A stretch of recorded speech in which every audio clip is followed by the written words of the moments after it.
Bonsoir à toutes et à tous, ce soir je vais au lavoir moderne parisien pour en finir de Florent Pâques, d'après des textes de Antonin Artaud. Florent Pâques c'est un tout jeune metteur en scène, je connais pas du tout son travail. En fait pour tout vous dire, je me suis un peu rendu compte récemment que j'allais jamais voir de jeunes compagnies. Et parce que en fait il y a tellement de choses à aller voir à l'Odéon, à Nanterre, etc. Du coup je pense pas à regarder ce qui se passe aussi dans les plus petits théâtres. Et là je me suis dit allez on y va. Et ce spectacle m'a semblé absolument intéressant. Ah bah c'est là. Ce spectacle m'a semblé vraiment intéressant et surtout j'ai eu un petit souci avec Antonin Artaud quand j'étais à la fac. J'ai été un petit peu rebuté, je me suis un petit peu réconcilié avec après et donc là ça m'intrigue. C'est sur l'émission de radio Pour en finir avec le jugement de Dieu qui avait été censuré et on va voir ce qu'il en a fait tout simplement.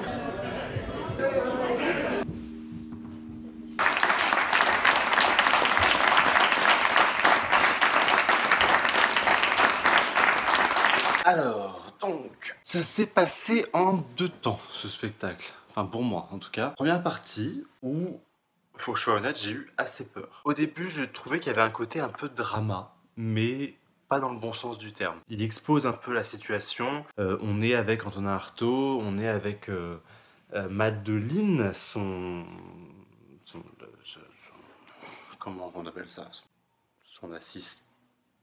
Aide-soignante, voilà, aide-soignante. Et il y a un jeu assez réaliste qui s'installe entre les deux, avec des scènes qui ont pu exister ou qui sont réécrites, enfin en tout cas qui sont réalistes. Et tout ça justement, c'est ce que j'ai le moins aimé dans le spectacle. Parce qu'après, quand on rentre vraiment dans l'univers de Artaud, et quand il y a des vraies propositions par rapport au texte d'Artaud, là ça devient hyper intéressant. Déjà ils sont tous les deux très très bons dans le jeu. Quand on rentre dans les textes, quand on rentre dans les univers, on a des propositions qui sont visuellement fortes. Un des passages qui me revient le plus là, c'est le moment de ce mini théâtre de marionnettes avec une cocotte en papier, où lui a un grand masque noir, et ça fait partie des moments captivants. Il y a aussi tous ces passages en lumière rouge et flash stroboscopique. En fait, je comprends qu'il y ait eu une volonté de mettre en parallèle la vie réelle d'Artaud et de le voir dans cet état dans son hôpital, et ses textes, ses créations, et du coup un univers, et on rentre presque comme ça dans son univers mental. D'ailleurs c'était une phrase du texte de présentation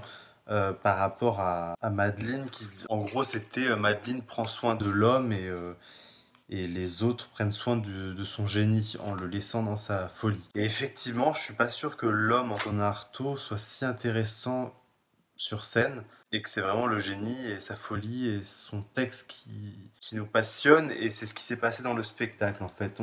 Ça n'a fait que faire des petites montagnes russes comme ça entre les moments où on allait dans l'univers d'Artaud et les moments où on en ressortait pour aller plus dans sa vie. Pendant le spectacle, j'ai vachement pensé à 2 metteurs en scène. J'ai pensé à Gosselin et j'ai pensé à Thomas Joly. Il y a quelque chose de ces deux-là qui se retrouve dans ce spectacle, sans pour autant que ce soit à copier, hein. Enfin voilà.